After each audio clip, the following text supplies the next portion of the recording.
Meus amigos, a dica de hoje vai no tema do estado de defesa e do estado de sítio.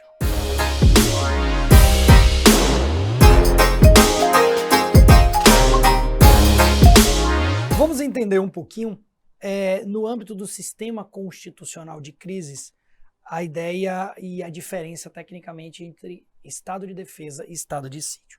Quando a gente fala em sistema constitucional de crises, é porque o nosso regime hoje adotado pela Constituição de 88 é um regime democrático, tá? Então nós temos aí um equilíbrio tecnicamente de forças, de poderes e também da atuação de grupos sociais.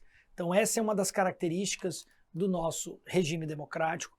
A Constituição, ela entende que em certos momentos estaremos, digamos assim, pisando em ovos em situações de crise, o sistema constitucional sendo alcançado por crises, e é necessário que a gente estabeleça medidas em um estado de exceção. É um momento peculiar que um momento peculiar que vai demandar esta medida excepcional.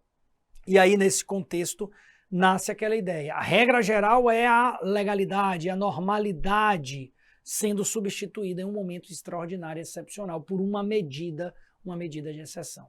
Que medida seria essa? Pode ser um estado de defesa, pode ser um estado de sítio. Qual é a diferença para fins de prova? Eu preparei um esqueminha para vocês aqui para a gente entender esse tema. No estado de defesa, meus amigos, nós temos como finalidade a preservação e o reestabelecimento da ordem pública e da paz social. Essa é a premissa básica. Estado de defesa é um momento excepcional que demanda, que precisa a preservação da ordem pública e da paz social. Poxa, Diego, isso está muito abstrato. Quando é que isso ocorre? Exemplo, ameaças de instabilidade institucional. O Estado brasileiro está sendo afetado por questões de instabilidade institucional. Nós temos as instituições se degladiando, os poderes sendo confrontados, legislativo versus executivo versus judiciário. Situações que geram instabilidade do Estado brasileiro. E situações, por exemplo, decorrente de desastres naturais, calamidades, grandes proporções da natureza. Um exemplo muito comum cobrado para a OAB. Uma situação prática de que o governo federal foi afetado por uma grande enchente, um período turbulento de chuvas que atingiu toda a região, Nordeste, Centro-Oeste, gerando, por exemplo, calamidades de grandes proporções da natureza. Em havendo uma dessas situações, nós podemos ter a edição de um estado de defesa. E isso vai ocorrer através de uma ação do chefe do Poder Executivo. É o presidente da República que irá decretar o estado de defesa. O presidente, ele vai ouvir o Conselho da República, o Conselho de Defesa Nacional, que são órgãos consultivos, não vincula, mas são órgãos consultivos que vão dar informações importantes para que o presidente possa estar munido dessas informações e decretar o estado de defesa. É uma oitiva, tá? É vinculativo? Vincula, não. É consultivo, tá? E aí o presidente decreta e uma vez decretado, ele realiza o chamado controle repressivo ao encaminhar a matéria ao legislativo. Por isso se diz que o presidente decreta estado de defesa e depois encaminha a matéria ao legislativo, para que possa realizar um controle a posterior. Aqui, ó, na parte final. O decreto é submetido dentro de 24 horas à posterior aprovação do Congresso Nacional. Se o Congresso, por exemplo, não quiser manter a ordem, ela vai ser cessada. Lembrando que não pode ser um decreto ad eterno, então o decreto ele tem que estabelecer as condicionantes, não pode ser superior a 30 dias, eu posso até prorrogar uma vez por igual período, tá? mas não pode ser superior a 30. Não quer dizer que o decreto vai ser de 30, pode ser de 27, pode ser de 26, de 25. 25 dias, prorrogado uma vez por igual período. Tá bom? Então essas são as características principais, vale uma foto aí para fins de revisão.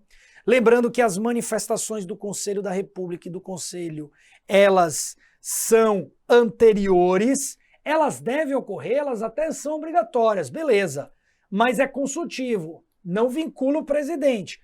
O presidente precisa ouvir o Conselho da República ou o Conselho de Defesa Nacional, mas não vincula o presidente.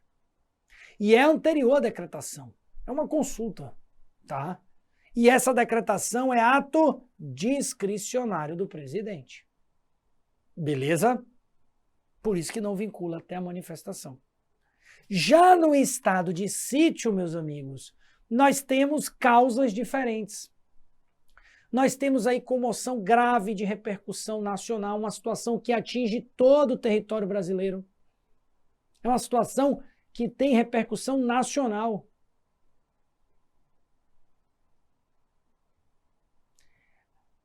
Nós temos, por exemplo, um agravamento do estado de defesa e uma ineficácia do estado de defesa. É uma calamidade de grandes proporções que não resolveu dentro daquele prazo de até 30, prorrogava uma vez por igual período.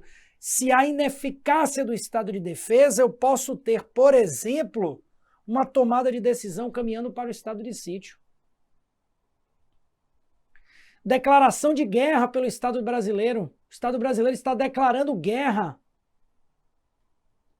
a um outro Estado estrangeiro, ou há uma resposta, por exemplo, a uma agressão armada estrangeira. Foi enviado um míssil de um território estrangeiro, caiu no território brasileiro, uma agressão armada. É possível a decretação do estado de sítio. Quais são as características, Diego, os requisitos formais? Cuidado, porque aqui vem a pegadinha. No estado de defesa, o presidente decreta e encaminha ao Legislativo, Congresso Nacional, o controle é posterior. No estado de sítio, o presidente não decreta com o primeiro plano. O presidente solicita uma autorização ao Congresso Nacional. O controle, ele é prévio, é antes. O presidente solicita uma autorização e uma vez o Congresso autorizando, aí tudo bem, teremos o estado de sítio. Mas o decreto do presidente, ele é depois desta autorização. O presidente vai ouvir o Conselho da República, vai ouvir o Conselho de Defesa Nacional, mas o decreto ele vem depois da autorização, tá?